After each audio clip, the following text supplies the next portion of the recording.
Assalamualaikum warahmatullahi wabarakatuh.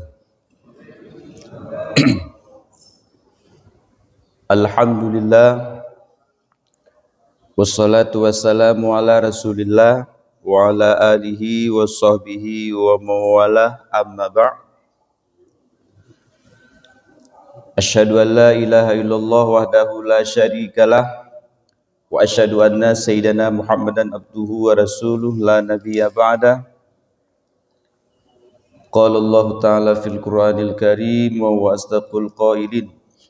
A'udzu billahi minasyaitonir rajim.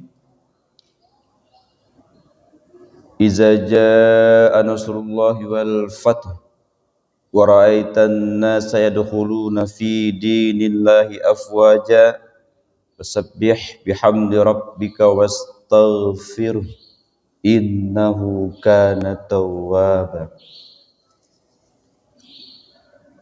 Allahumma rabbi shrah li sadri wa yassir li amri wahlul 'uqdatam min lisani yafqahu qawli. Fafahamnaha Sulaiman wa kullan ataina hukma wa ilma wa sakharna ma Daudal jibala yusabbihna wa tayra wa kunna fa'ilin.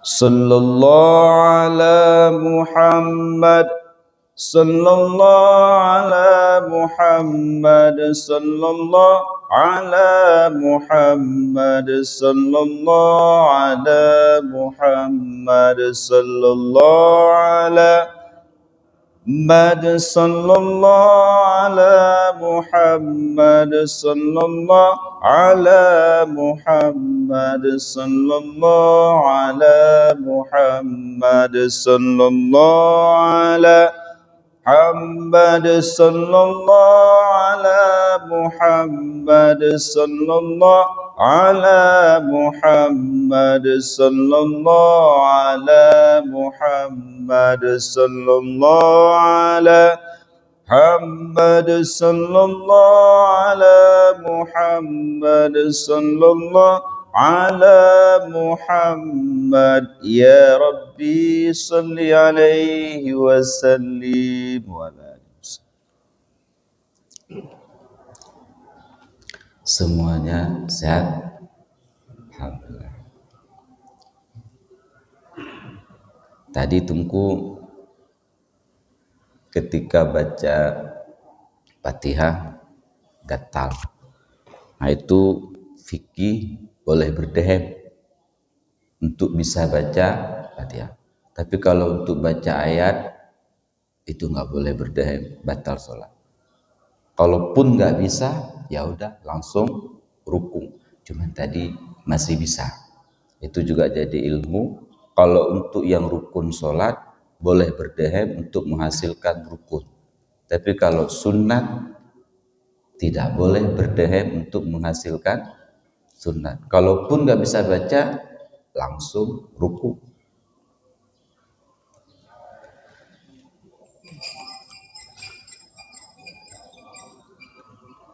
Syukran. Baik, pelajaran kita kajian pada subuh ini yaitu berlanjut dari pelajaran kemarin.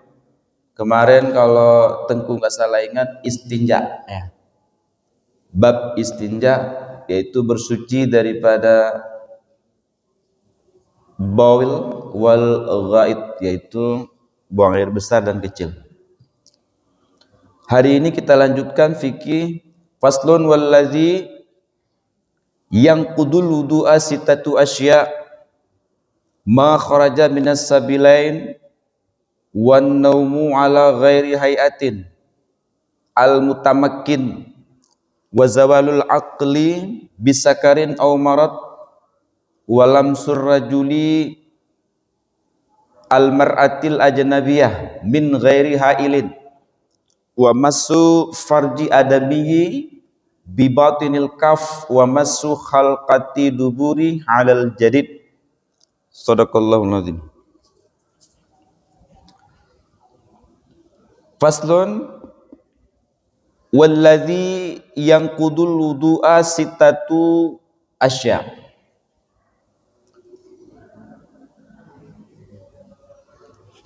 Dulu kita sudah masuk ke bab fardu wudu. Fardu wudu ketika berwudu ada yang rukunnya ya, fardu 6. Dan juga hari ini walladzi yanqudul wudu, hal yang membatalkan wudu juga 6. Jadi perkara yang membatal wudu juga 6.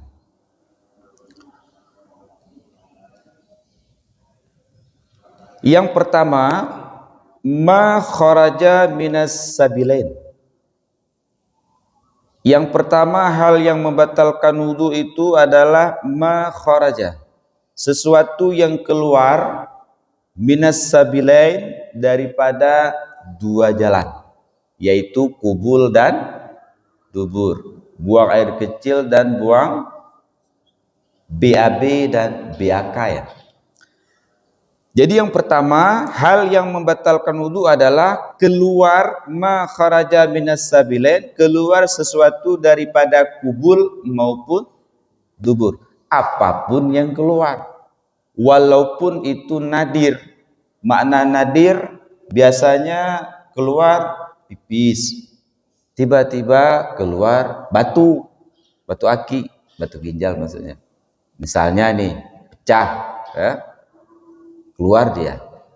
Apapun yang keluar, ma kharaja minas sabilain, apapun yang keluar dari dua jalan batal wudu, walaupun perkara yang keluar itu nadir. Makna nadir jarang terjadi.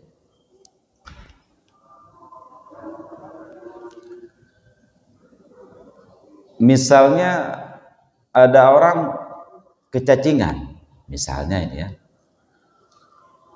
kan keluar BAB batal wudu.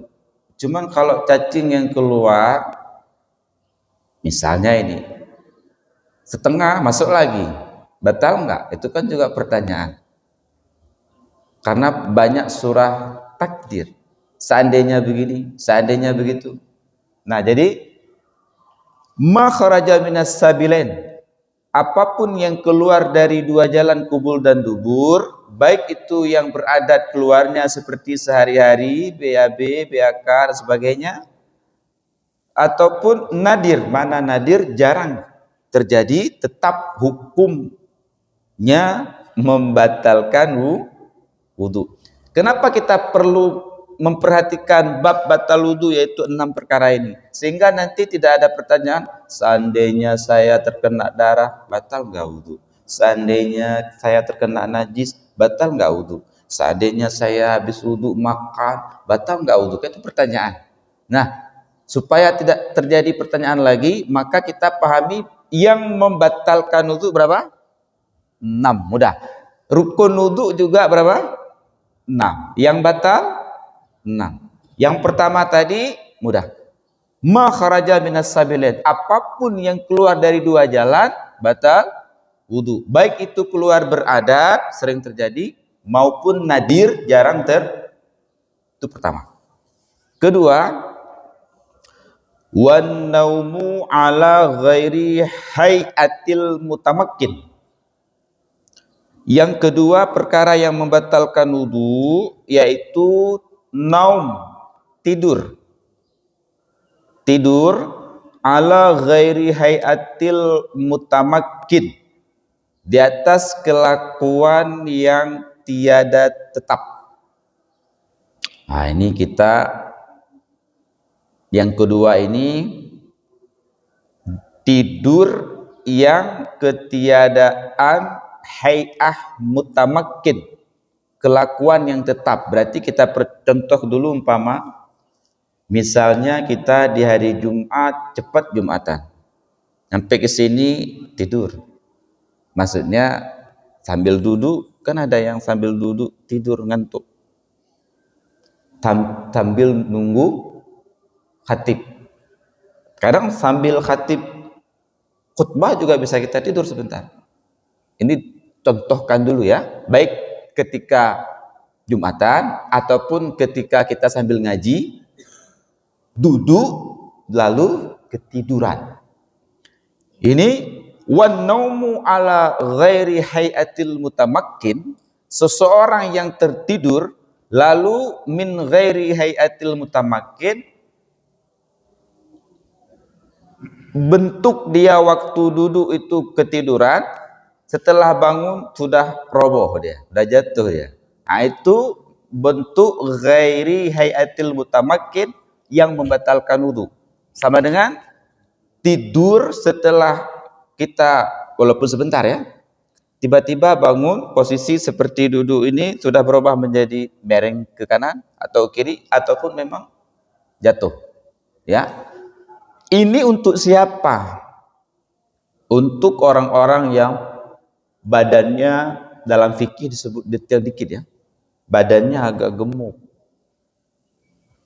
Bagi orang yang tertidur, ini kita contoh salah satu dulu, umpama duduk. Barang siapa yang ketika duduk tertidur, naum, bisa membatalkan wudu bila posisi duduknya itu berubah. Baik berubah yaitu sudah ke kanan sampai tidur, ataupun ke belakang, ke depan. Jadi posisi duduknya itu atau saat tidurnya itu dia berubah dari duduk mungkin menjadi sudah jatuh ke kanan, ataupun itu hanya untuk orang-orang yang ini ya, yang posisi beliaunya itu gemuk. Adapun seperti Tengku sekarang ini ya, Tengku nggak contoh ke jamaah nggak enak ya, Tengku ya. Tengku bukan orang yang gemuk. Ini kalau Tengku duduk seperti ini lalu ngantuk, maka Tengku harus berwudu lagi. Kenapa? Karena undang-undang bila mata tertutup, dubur terbuka. Barang siapa yang mata tertutup, dubur terbuka. Maka ketika ngantuk, mengapa harus berwudu lagi? Karena memang ketika mata tertutup, dubur terbuka, artinya pasti buang angin. Itu masalahnya. Makanya barang siapa yang ngantuk, lalu posisi duduk tadi berubah, baik ke kiri atau ke kanan, maka dia telah batal wudunya. Makanya lebih baik dalam bab ini, dalam masalah ini, kalau terjadi ngantuk yang memang posisi kita agak sedikit ngantuk lalu ke depan ini ya, lebih baik berwudu kembali. Bila dalam hati kita sudah terjadi keraguan, kayaknya ini sudah ngantuk sebentar, walaupun sebentar, biasanya bisa buang angin. Apalagi posisi kita bukan orang gemuk. Tapi kalau orang yang agak sedikit gemuk, duduk seperti ini, ngantuk sebentar, tapi tidak berubah posisinya, itu enggak batal. Adapun yang kita kurus, diragukan. Karena kita tidak mungkin, orang kurus mungkin seperti Tengku ya. Jadi ketika kita ngantuk walaupun sebentar, sedikit aja pergeseran bisa terjadi buang angin. Nah, jadi ada posisi yang agak gemuk sedikit, ini bukan berbicara untuk orang gemuk ya. Untuk setingkat, ada beberapa orang di sini ya, yang memang kalau duduk itu ngantuk sedikit nggak masalah.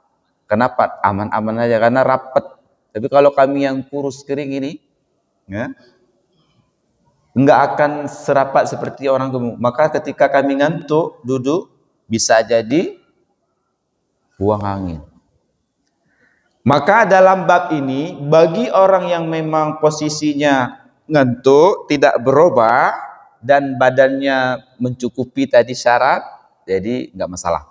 Adapun kami yang kurus, walaupun duduk seperti ini, sedikit ngantuk, dan dalam hati kami mungkin masihlah. Ya udah, kembali kepada nawa itu tadi, keyakinannya. Cuma kalau walaupun sebentar ya kan, biasa ada sebentar, itu nggak masalah. Yang penting kita yakin dalam posisi itu tidak buang angin. Cuma kalau udah bunyi, nah itu silakan berwudulah daripada kan. Itu udah jauh itu kalau udah bunyi. Gitu kan? Baik, itu yang kedua. Yang kedua adalah batal wudu akibat naum, tidur yang kelakuan tidurnya itu tidak menetap. Maksudnya posisi tadi duduk, waktu bangun tidur tiba-tiba sudah bergeser.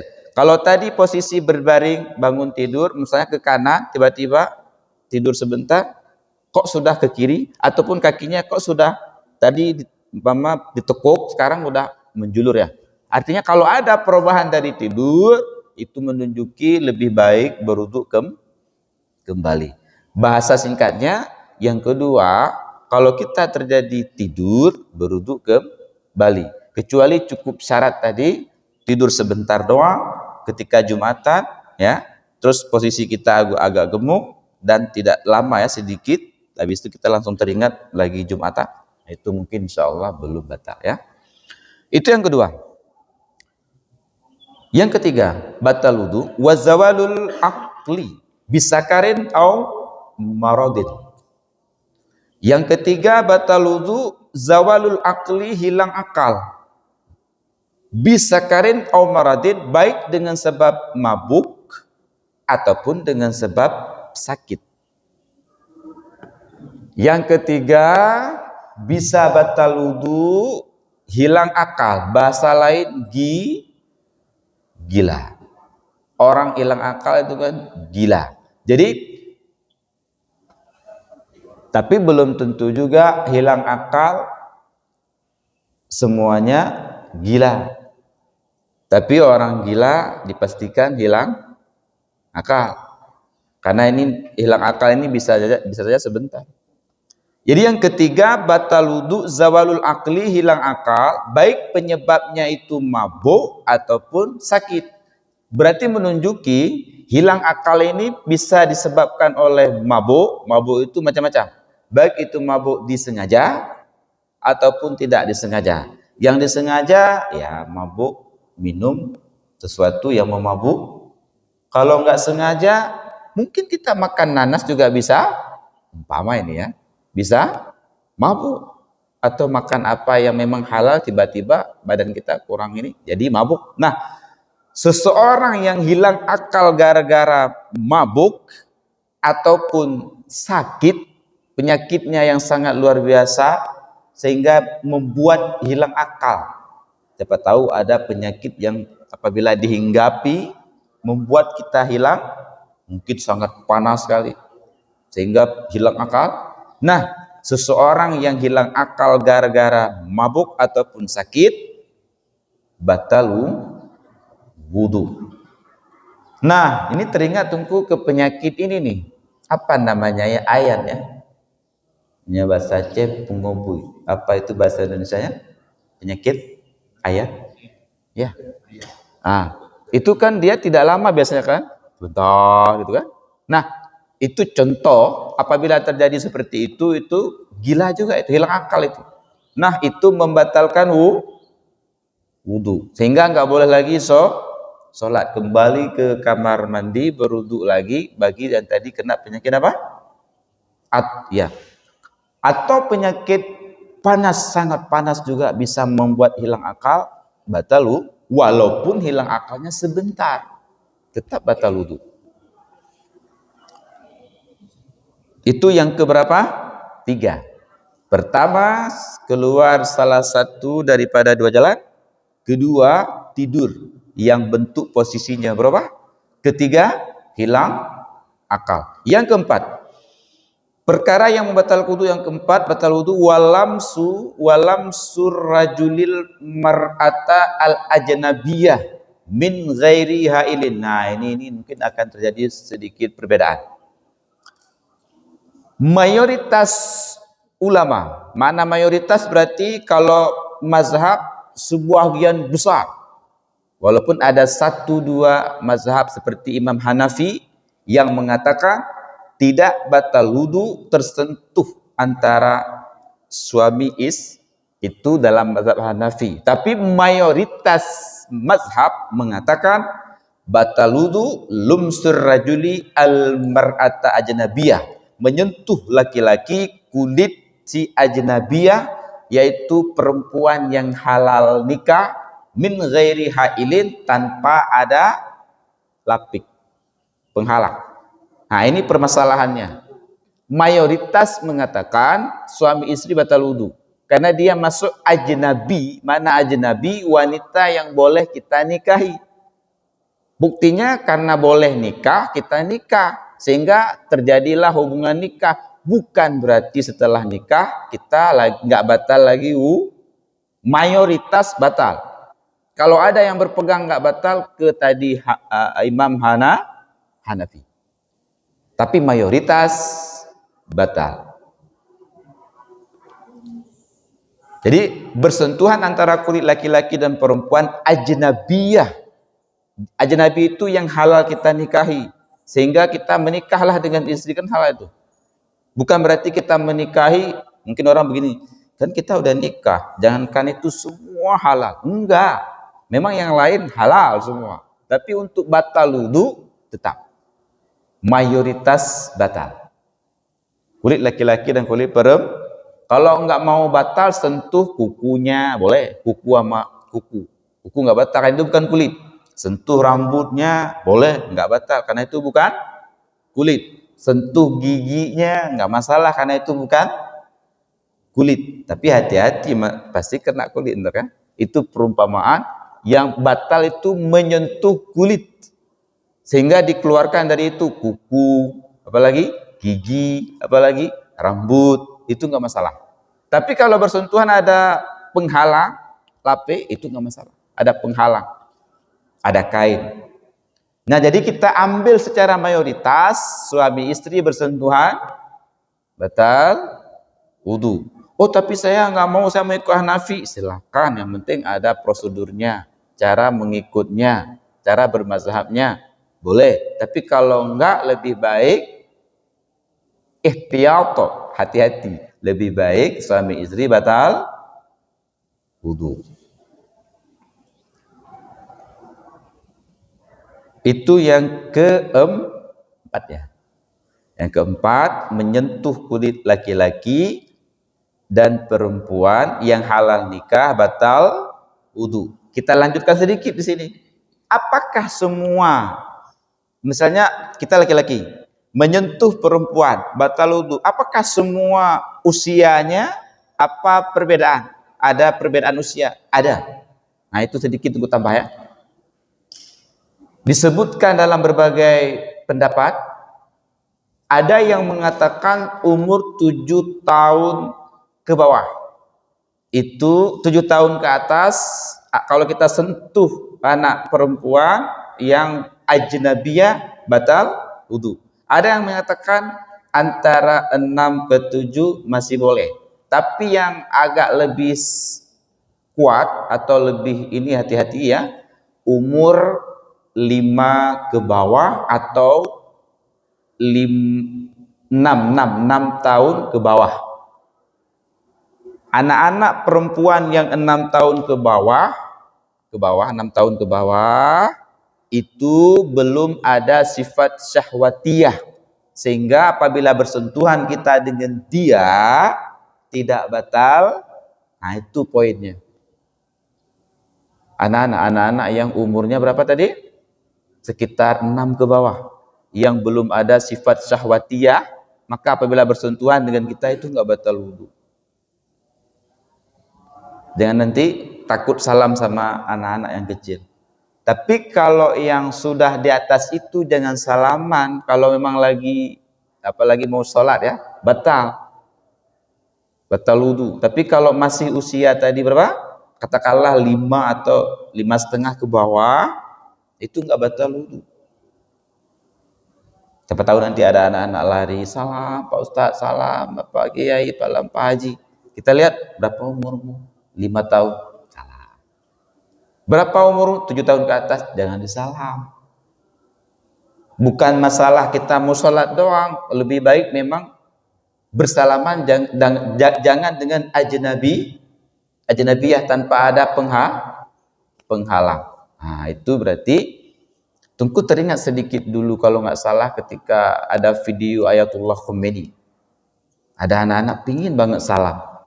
Kalau dalam bahasa itu kalau nggak salah ditanya, umur kamu berapa? Umur saya sekian. Oh, salam langsung dipegang kepalanya.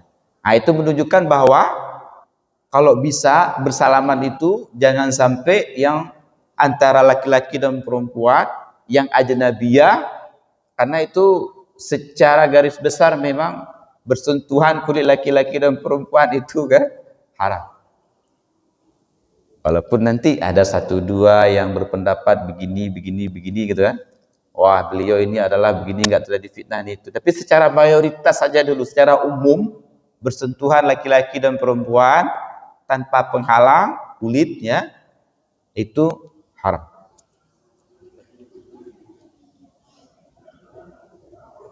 Nah, ketika nanti dikaji lebih lanjut, ada beberapa tempat ataupun hal-hal yang membolehkan, itu ada kajian khusus. Tapi secara umum bersentuhan laki-laki dan perempuan terjadi haram. Yang ajnabiyah, bukan mahram. Kalau mahram sampai kiamat tidak akan membatalkan wudu. Contoh antara kita dengan mertua. Tunggu, itu mantan mertua, jangan katakan mantan. Nggak ada istilah mantan mertua. Yang ada mantan istri. Kenapa? Karena mertua sampai kiamat pun itu nggak akan batal wudu walaupun kita sudah berpisah. Jadi makanya nggak ada bahasa itu mantan mertua. Enggak. Itu mertua sampai kiamat nggak akan batal wudu. Nggak akan bisa boleh kawin lagi. Jadi nggak, bahasanya yang sopan kita kepada mertua, siapa tahu nanti kan ada terjadi perpisahan, nasihati kepada orang tua, jangan kamu katakan mantan, itu ibu kamu sampai kapanpun. Oh, istri iya mantan, tapi kalau beliau tidak. Makanya dalam Islam kita indah, ibu kita sama ibu mertua itu sama, ayah kita dengan ayah mertua itu sama, jangan perlakukan beda-beda. Jangan nanti terjadi perbedaan nih, kalau orang tua kita begini, kalau mertua begitu. Jangan, sama itu. Sama-sama melahirkan. Ibu kita melahirkan kita. Beliau melahirkan istri kita.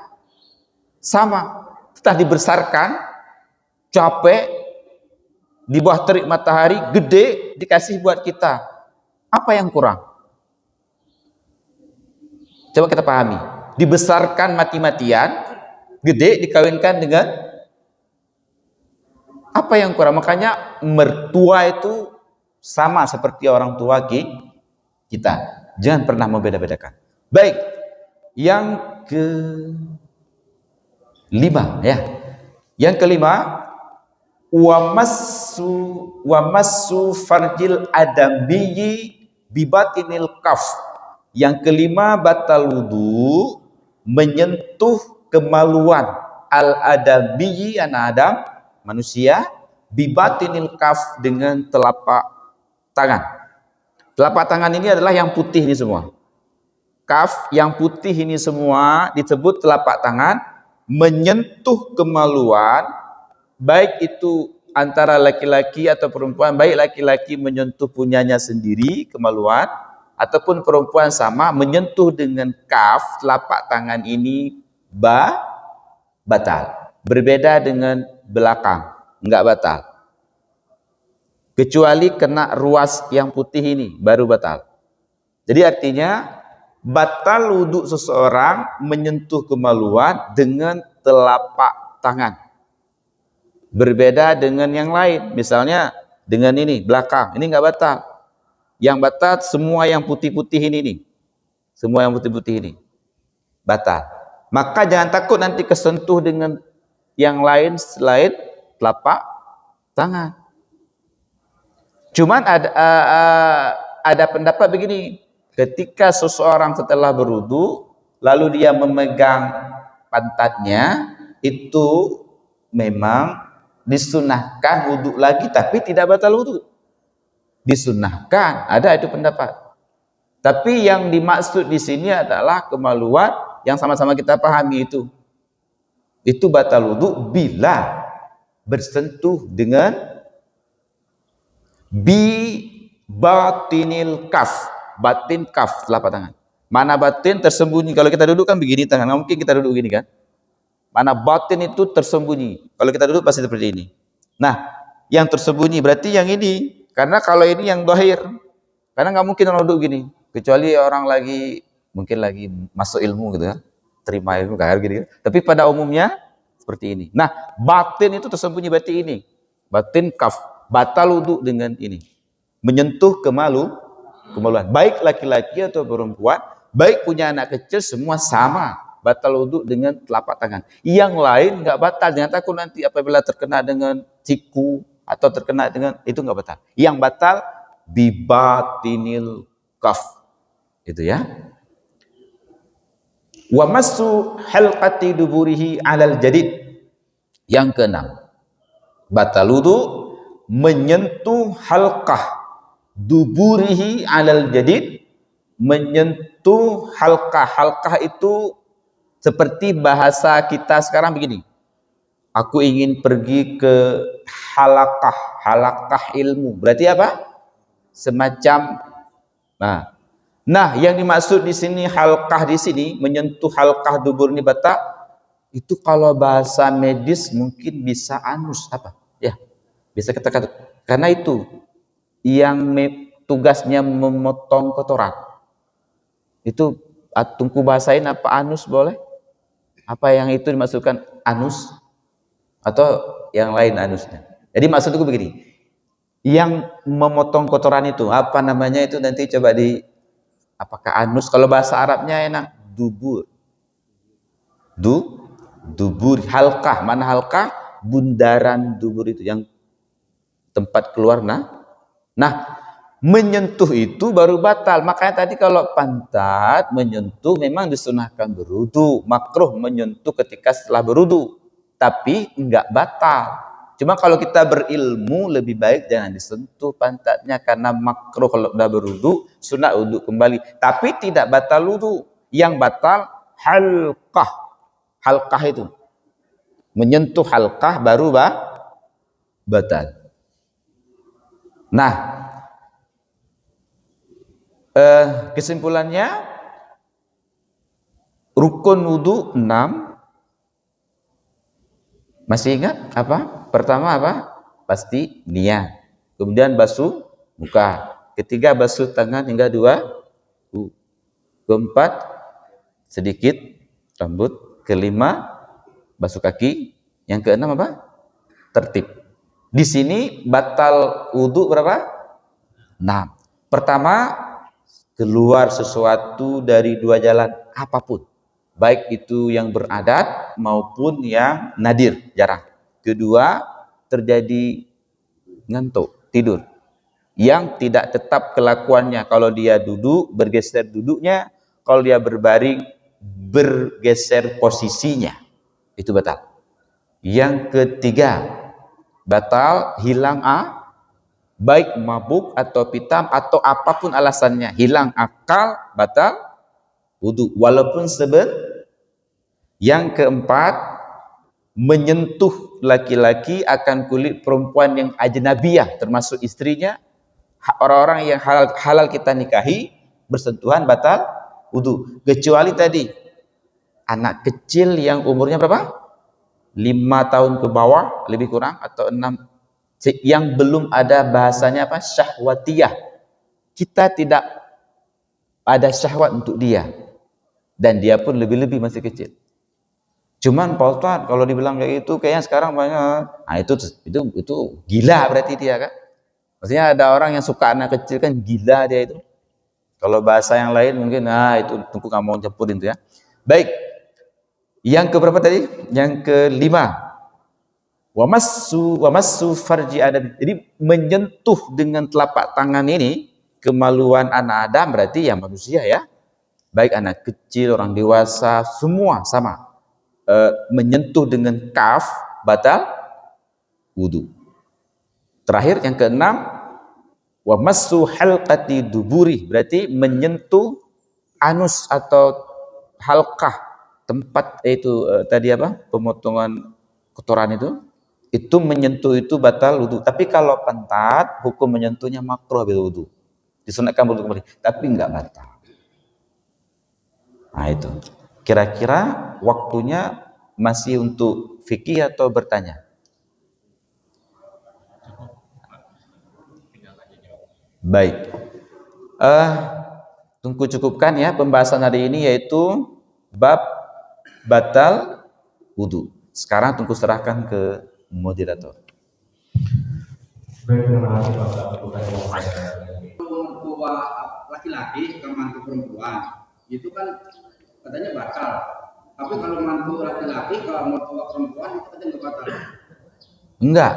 Begitu bapak kawin dengan anak seseorang, maka bapak dan ibunya menjadi orang tua bapak selamanya. Makanya nggak mungkin batal lagi. Begitu juga istri bapak tadi. Begitu bapak kawin dengan seorang istri, maka istri bapak itu menjadi anak dari bapak tadi, walaupun menantu lah, anak-anak dari orang tua kita itu selama-lamanya. Makanya itu nggak akan batal selama-lamanya.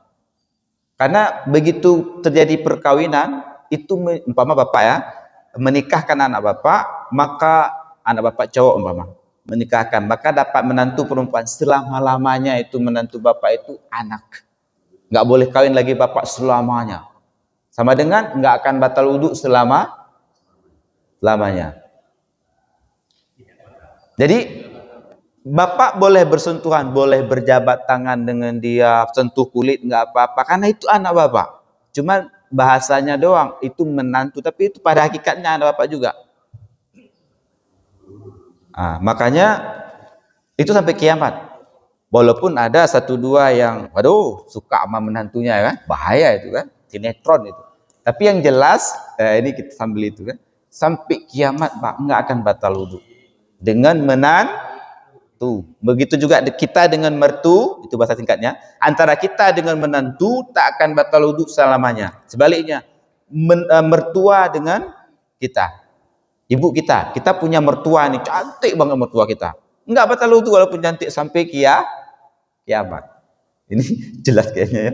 Mudah-mudahan Pak. Jangan bingung lagi Pak, kalau belum tanya aja nggak apa-apa. Maksudnya? Iya, benar. Iya. Mantu perempuan, mantu laki-laki itu katanya bisa dikawin. Tapi kalau mantu laki-laki ke mantu perempuan itu nggak boleh dikawin. Karena anggapnya itu satu lubang. Enggak, jadi begini Pak. Apabila kita punya menantu perempuan, setelah disentuh oleh anak kita berhubungan walaupun sekali ya, itu jadi anak kita kan, maka nggak boleh lagi kawin kita dengan dia sampai kiamat walaupun diceraikan sama anak kita. Nggak boleh, itu pagar makan tanaman ya, sampai kiamat nggak boleh nikah, karena itu udah jadi anak kita. Kenapa terjadi hubungan tadi? Tapi kalau nggak ada hubungan, sah-sah saja karena belum terjadi hubungan. Jadi belum. Ini udah walaupun sekali. Seperti contoh tadi. Sekali aja hubungan, maka kita nggak boleh lagi menikah dengan anaknya. Tapi kalau belum, kamu tinggalkan ya. Kayaknya ibumu lebih cantik. Ini umpama nggak apa-apa ya.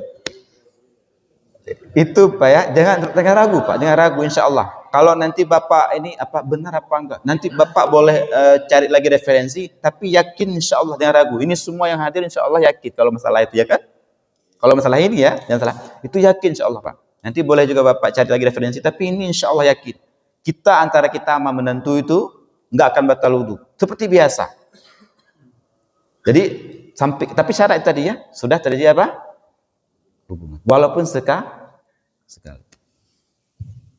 Cukup kalau jelas.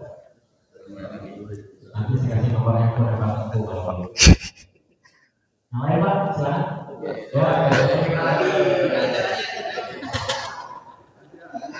Iya, tafadhol.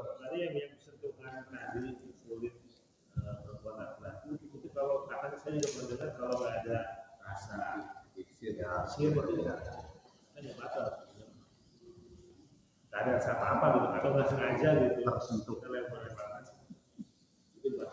Begini, para imam mujtahid sebenarnya, ini tuh mau kasih sedikit ya. Sebenarnya ulama yang paling hebat itu disebut mujtahid mutlak. Mana mutlak? Beliau bisa mengambil hukum dalam Al-Quran tanpa bantuan. Itu mutlak. Itu nggak banyak manusia mutlak itu. Hanafi, Maliki, Syafi'i, Hambali dideretkan ke bawah paling sekitar 15 orang yang bisa mengambil hukum Al-Quran tanpa bantuan. Kalau hari ini kita baca Al-Quran, baca arti kita bilang, menurut saya baca dalam Al-Quran, artinya begini, begini, begini. Siapa yang kasih arti? Kita sekarang baca Quran pakai arti nih. Siapa yang kasih arti? Kita ikut dia kan dong. Tapi mujtahid mutlak tidak menggunakan arti. Beliau harus memikirkan sendiri apa arti kalimatnya, bagaimana pemahamannya. Itu disebut mutlak, enggak banyak orangnya. Imam Bukhari hebat, perawi hadis, hadis otentik banget. Setelah Al-Quran langsung hadis Bukhari. Tapi ingat, Imam Bukhari sehebat apapun tidak bisa menjadi mujtahid jauh banget. Sehingga beliau apa kita pembaca Sahih Bukhari lalu bilang saya lebih paham hadis? Masuk logika enggak? Ini tunggu udah main ini biar kita buka pemikiran. Maka orang zaman, makanya kata Nabi, manusia yang terbaik, yang paling paham agama itu hanya sekitar 3 tahun setelah aku. Setelahnya paham agama, paham, tapi tidak semurni seperti itu. Makanya Imam Bukhari dan sebagainya itu, Imam Syafi'i itu berada di sekitar 2 tahun itu masih murni. Makanya kalau kita bermazhab ini nggak akan rugi. Mereka lebih paham agama dari kita sekarang ini. Mutlak itu tidak pernah ada bantuan, jangan salah paham. Mutlak itu nggak ada bantuan. Kalau kita sekarang udah dicairin, sama seperti kita mau ngecas HP di listrik yang paling atas itu, kadang yang 3 biji itu, boleh nggak? Sama seperti kita memahami Al-Quran, sekarang udah dicairkan kita.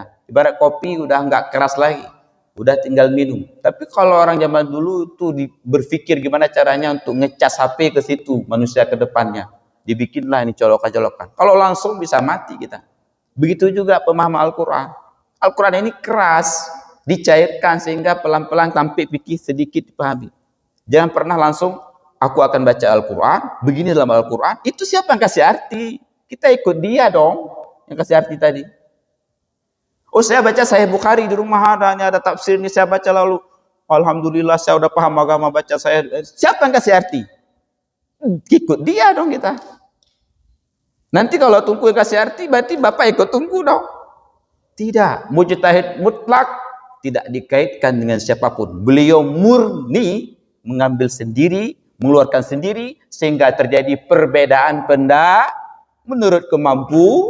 Itulah pertanyaan tadi. Depanku tadi. Iya. Maka mereka saling berbeda pendapat. Ada yang mengatakan aulas tumum itu dalam Al-Quran itu berarti harus ada syahwat baru batal. Itu mazhabnya ada. Ada yang mengatakan kalau Asy-Syafi'i tegas, mau syahwat mau tidak tersentuh batal. Tapi mayoritas tersentuh batal. Walaupun tidak ada tapi ada, kalau nggak salah itu Malik, kalau nggak salah ya, Imam Malik itu apa Hanafi. Itu kalau ada syahwat baru kalau nggak ada, tapi mayoritas tersentuh batal. Pilih mana? Boleh pilih apa aja, tapi saya mau pilih Malik boleh, Hanafi boleh. Tapi pertanyaannya, pernah nggak kaji kitab beliau? Kitab Imam Hanafi, peraturan Imam Hanafi, rukun Imam Hanafi, rukun wudhunya, batal wudhunya, prosedurnya, kenal nggak kitabnya? Enggak. Sekarang aku tanya di sini, ada nggak guru Hanafi? Enggak juga. Kalau nggak ada, kita mau ikut siapa? Mayoritas Indonesia Syafi'i. Boleh bermazhab Hanafi, boleh Maliki, boleh Hambali, boleh apapun. Tapi ada nggak gurunya? Pertanyaannya. Kalau nggak ada, jangan coba-coba. Kita semua taklid ini, mengikut Imam Syafi'i boleh, Hanafi boleh, Hambali boleh. Jadi masalah, aku tidak mau ikut siapapun, itu persoalan. Harus ada pilihan. Asy-Syafi'i boleh, Maliki boleh, Hambali boleh, siapa boleh. Yang enggak boleh, aku hanya ikut Sahih Bukhari. Terus Imam Bukhari bermazhab, mazhab apa? Ayo. Mazhab Hambali. Imam Hambali muridnya Imam Bukhari. Imam Syafi'i muridnya Imam Hambali. Imam Syafi'i belajar ke Imam Malik. Imam Malik juga diperintahkan Imam Syafi'i untuk belajar ke Imam Hanafi. Memang ada lagi tapi pengikut beliaunya. Maka dua mazhab antara Maliki dengan Hanafi digabungkan oleh Imam Syafi'i. Beliau berjalan di tengah-tengah. Kalau kata Imam Malik ini haram, kata Imam ini halal, beliau berkata ini makruh. Di tengah-tengah Imam Syafi'i. Jadi murni banget agama masa lalu yang telah dibukukan itu ketimbang sekarang. Sekarang pertanyaannya, mau ikut mazhab itu atau tidak? Tapi pertanyaan yang paling penting adalah jangan salah paham, mazhab itu adalah dibentuk dari sumber hukumnya 4. Pertama, Al-Quran. Kedua, hadis. Ketiga, ijma. Keempat, kias. Kalau imam-imam yang lain, selain Syafi'i, ditambahkan. Ada beberapa lagi. Tapi sumber utama tetap Al-Quran. Kedua, ketiga, keempat, kias. Lalu apa yang kita bilang? Aku nggak mau ikut mazhab dong. Mazhab itu sudah terlalu kuno. Bukan mazhab yang kuno. Pemikiran kita. Bukan Quran yang ketinggalan zaman. Pemikiran kita. Quran tetap relevan sampai kiamat. Allah menurunkan Quran bukan untuk hari ini. Tapi sampai kiamat. Sama dengan Al-Quran tetap eksis sampai kiamat. Kalau kita nggak paham semua Al-Quran, memang bukan untuk saat ini. Diturunkan sampai kiamat. Tadi masalah tadi kesimpulan dari Tunku adalah mayoritas mau ada rasa atau tidak batal. Tapi Tunku saya mau ikut Hanafi boleh, silakan. Tapi syarat kalau mau ikut sesuatu harus ada aturannya. Mau ikut Pak Pelu harus ada aturan juga. Kalau nggak dibawa ada. Harus ada paspor baru boleh ikut. Baik, mudah-mudahan ini bukan Tunku jawab itu ya, maksudnya Tunku kasih ihtiyat, kehati-hatian. Ya, silakan baca. Oh iya, baik. Pada saat kita umroh itu sulit banget kalau kita batal wudhu, kita harus keluar masuk lagi karena terlalu ramai, terlalu jauh. Boleh nggak kita isi dalam botol air, botol kecil misalnya botol semprot, kita wudhu dengan air semprot? Terima kasih. Baik. Sebenarnya boleh enggak semprotan? Syarat untuk berwudu airnya mengalir. Kalau semprot enggak sah. Makanya balik baca semprot banyak dikit supaya syarat yang dikatakan oleh ulama ini enak ya. Di HP juga ada. Nah, masukin air ke telapak tangan, tapi kalau digoyang dikit ada. Kalau semprot doang kan basah, itu enggak boleh. Tapi semprot yang banyak dikit supaya ada sedikit. Ketika airnya ada sedikit bergenang atau ada dikit aja bergoyang, ada itu udah sah. Tapi kalau semprot doang enggak. Nah, untuk berwudu pakai semprotan itu boleh enggak? Boleh. Semprot yang banyak dikit sehingga kayaknya udah ada mengalir nih. Langsung pakai. Itu betul, itu enak. Beli aja segede ini ya, kecil-kecil lagi apa. Itu betul banget. Cuman cara semprotnya, semprot dikit yang banyak supaya ada mengalir atau goyang baru sah. Karena syaratnya kecuali mengusap. Kalau mengusap semprotan semprot kan, mengusap itu boleh karena dia mengusap itu kan yang penting basah, usap. Tapi kalau disebut basuh itu harus mengalir, harus ada itu. Sama-sama. Baik. Memang pembahasan tentang ya Pak Haji Amir itu bersentuhan itu lebar, Pak Tengku. Jadi pemahamannya memang banyak. Ya seperti Pak Ihsan juga sampaikan, ketika kita tawaf di Mekah ada juga yang membolehkan berpindah madhab sementara, sehingga ketika tawaf itu bersentuhan dengan istri kita tidak batal. Itu menganjurkan banyak negara. Ada juga yang memang mempertahankan akhirnya berwudu dan berwudu terus. Ketika haji memang sulit. Kadang kita selalu memegang istrinya karena istrinya takut hilang. Pertama, yang kedua yang tentang aula mastumun nisa di dalam Al-Quran jelas yang Pak Amir sampaikan itu bersentuhannya tidak dengan syahwat itu tidak batal. Banyak keterangan yang begitu. Kalau dikatakan umumnya ulama itu karena di Indonesia. Kalau di negara lain yang bukan madhab Syafi'i, ya memang kebanyakan mereka umumnya tidak batal kalau di negara yang lain.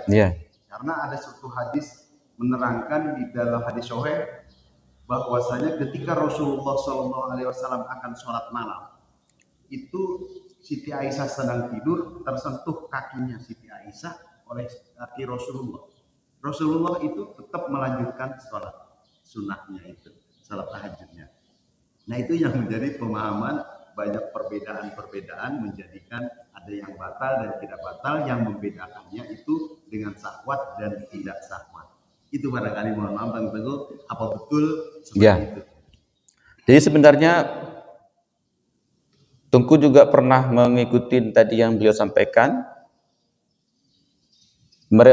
Beberapa orang sering menggunakan ketika Nabi sholat kakinya Aisyah karena saking sempit rumahnya terkena. Itu benar, tetapi hadis itu perlu ditafsir. Makanya ada muncul Sahih Bukhari, ada tafsirnya, Sahih Muslim ada tafsirnya. Yang menafsirkan ini harus sekelas Ibnu Hajar Al-Asqalani. Itu yang menafsirkan hadis Sahih Bukhari. Nah, ketika mereka menafsirkan bagaimana tentang hadis tersebut, nah muncullah hukum-hukum tadi. Apakah benar langsung tersentuh? Apakah benar nggak ada penghalang dan sebagainya? Jadi disitulah terjadi perdebatan, perbedaan pendapat. Di sisi lain ada yang menerjemahkan Al-Quran tadi yang bahwa Allah itu bagian ini itu hanya junub berhubungan, bukan sentuh ini, berhubungan suami istri baru batal. Nah, tapi tugas para mujtahid mutlak tadi masing-masing kan mengkaji tadi. Kalau Asy-Syafi'iyah dan mayoritas sentuh kulit laki-laki dan perempuan batal, itu masuk suami istri kan. Masalah di haji itu lain bab sebenarnya. Di haji itu, di umrah itu, dalam mazhab Syafi'i pun ada keringanan. Enggak usah keluar mazhab. Masuk keluar mazhab, ini saya akan pindah mazhab. Enggak usah. Dalam mazhab Syafi'i pun ada keringanan. Ad-daruratu tubihul mahdurat. Ketika darurat, sesuatu yang enggak boleh jadi nah itu kemudahan. Jadi enggak usah pindah. Cuman kita jaga, yang penting jangan kita yang memegang ataupun menyentuh. Biar orang lain yang menyentuh kita. Itu beda lagi. Yang penting jangan kita yang menyentuh. Kemudian suami istri sana lebih mudah. Kita doang yang terbuka, istri enggak, tinggal kita pegang. Kalau orang lain yang kena, biarin. Karena ad-daruratu tubihul mahdurat, dan di saat itu memang darurat. Cuman sebisanya kita harus menjaga. Sebisanya. Selebihnya terserah mereka gitu kan. Yang penting jangan kita yang menyentuh walaupun kita yang Nah, itu makanya kadang-kadang ketika ketemu seperti itu kita nggak usah pindah. Kalau kita mau pindah boleh enggak? Boleh. Pak Ustadz, saya mau pindah di bab itu sedikit masalah wudu. Boleh. Berwudulah dengan mazhab Hanafi dan kita harus mengikut batal-batal secara mazhab Hanafi dan harus ada niat taklid, cukup syarat tafadhal. Tapi yang kebanyakan kadang-kadang tidak berbicara syarat. Pindah aja. Itu yang nggak boleh. Sesuatu mau kemanapun kita, yang penting misalnya kita mau masuk ke rumah Pak Amir, maka kita harus ikut protokol rumah beliau. Makanya yang beliau sampaikan benar. Yang penting protokolnya harus. Masuk ke rumah Tungku, protokolnya ikut Tungku dong. Masuk ke rumah Pak Pilot, harus. Semua ada protokol. Jadi mazhab itu seperti rumah. Mau masuk, ikutin protokol. Nanti di yaumil kiamah bisa ditolak kita. Kamu sholat pakai mazhab dia, terus batal pakai mazhab saya. Aku nggak mau. Syafi'i tanggung jawab. Aku juga nggak mau. Kenapa? Mazhabnya ditukar-tukar, berwudu mazhab gua. Terus batal mazhab kamu, ya aku juga nggak mau. Ayo. Itu ada pembahasan. Karena mereka itu bertanggung jawab dunia wal akhirah. Mereka akan dibakar kalau main-main masalah mazhab. Mereka memutuskan hukum itu dengan penuh hikmah, berpuasa, nangis, ya Allah jangan salahkan aku menulis. Kita sekarang ini yang ugal-ugalan. Mereka bertanggung jawab dunia wal akhir, enggak akan mereka setuju nanti kalau melihat itu kalau bahasa talfik, loncat mazhab ini barang. Enggak bisa. Semua ada aturannya. Allahu a'lam. Baik. Cukup banyak Ya. Itu cukup banyak yang boleh ditutup. Kita tutup ya. Wallahu a'lam bishawab. Subhanakallahumma wa bihamdika asyhadu an la ilaha illa anta astaghfiruka wa natubu ilaik.